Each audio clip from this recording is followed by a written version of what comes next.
Mau menyalahkan Wena, tapi dia bilang juga mau hancurkan Alex. Kita tuduh mantan pejabat itu, tapi dia dukung Wena untuk tumbangkan Alex. Jadi sebenarnya yang salah yang mana nih? Entah kita yang terlalu bodoh, apa memang gak bisa ikuti permainan para mafia ini. Ada satu lagi yang tambah bikin gua bingung. Apa em? Elmon berhasil keluar dari istana Alex ternyata berkat bantuan dari Tato. Hah? Tato? Kok bisa bang? Tapi kan Tato anak buahnya Alex. Nah itu yang bikin gua bingung. Jadi sebenarnya siapa Tato? Sumpah, lama-lama jadi stres gua. Gak ada bukti apa-apa lagi kecuali Elmon. Elmon di mana sekarang? Buset, tuh orang masih ngejar aja. Apa gak butuh ngopi rokokan dulu apa? Kemana lagi nih?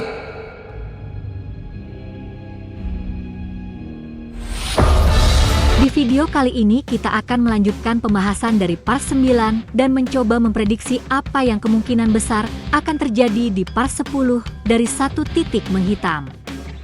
Seperti biasa, sebelum kita mulai, perlu diingat bahwa semua yang dibahas di sini hanyalah analisis dan spekulasi berdasarkan alur cerita yang sudah ada. Ini bukan bocoran resmi, jadi anggap saja sebagai hiburan dan bahan diskusi. Kita mulai dengan rangkuman singkat dari part 9. Di awal episode, situasi langsung tegang. Elmon yang sebelumnya berhasil masuk ke markas Alex kini benar-benar dalam kondisi terdesak.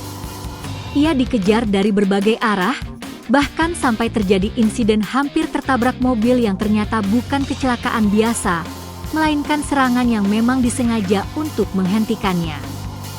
Namun di tengah kekacauan itu, muncul hal yang cukup mengejutkan. Tato, yang selama ini dikenal sebagai anak buah Alex, justru secara tidak langsung membantu Elmon untuk keluar dari situasi berbahaya.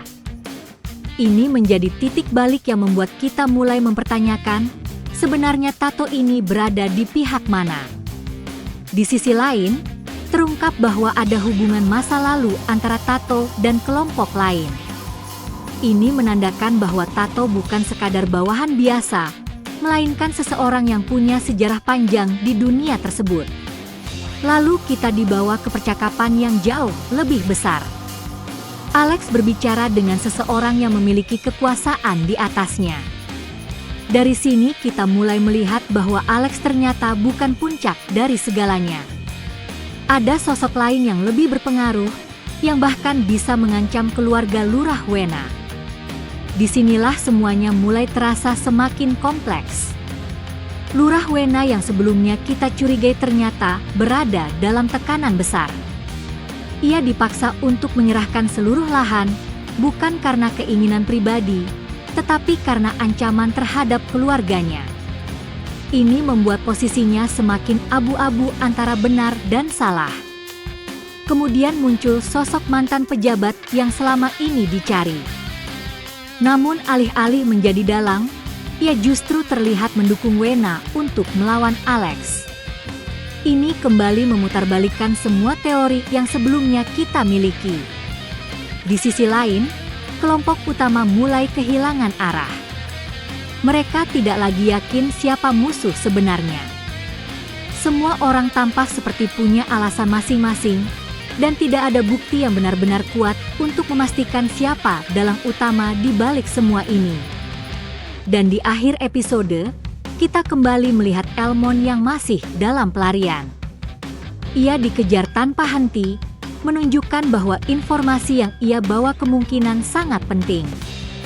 Sekarang kita masuk ke bagian paling menarik, yaitu prediksi untuk part 10. Kemungkinan pertama yang paling kuat adalah peran Elmon akan menjadi pusat cerita. Ia adalah satu-satunya yang memegang bukti nyata dari dalam markas Alex.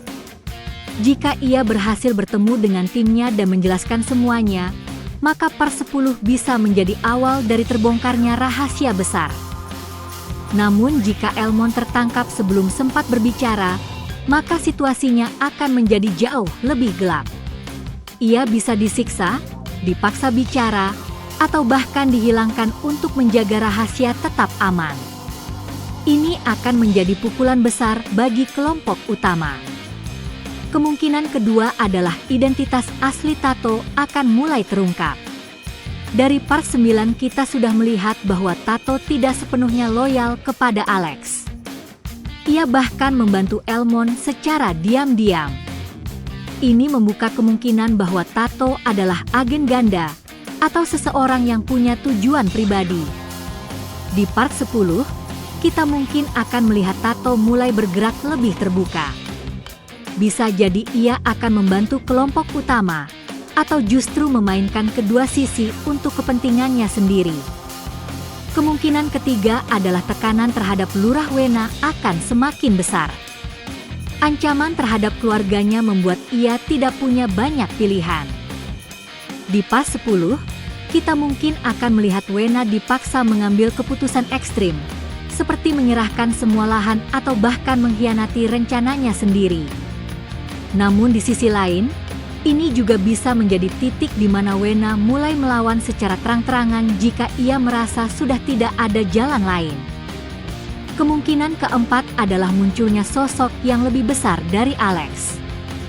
Dari percakapan di part 9, sudah jelas bahwa ada kekuatan lain yang berada di atas Alex. Ini membuka kemungkinan bahwa konflik sebenarnya jauh lebih luas dari yang kita bayangkan. Part 10 bisa saja mulai memperkenalkan sosok ini secara lebih jelas dan menjadikan cerita naik ke level yang lebih tinggi. Kemungkinan kelima adalah konflik besar akan segera terjadi. Dengan semua pihak yang mulai bergerak, ketegangan yang terus meningkat, dan waktu yang semakin sempit, bentrokan besar hampir tidak bisa dihindari. Bisa jadi part 10 akan menjadi awal dari pertempuran besar antara warga, kelompok utama, dan pasukan Alex. Atau setidaknya, kita akan melihat konfrontasi langsung yang lebih serius dibanding sebelumnya. Dari semua ini, satu hal yang pasti adalah bahwa cerita sudah memasuki fase yang sangat krusial. Tidak ada lagi yang benar-benar aman, dan setiap karakter berada dalam posisi berbahaya. Sekali lagi, semua yang kita bahas di video ini hanyalah prediksi berdasarkan alur cerita yang ada. Tidak ada jaminan bahwa semuanya akan terjadi sesuai dengan yang kita bayangkan.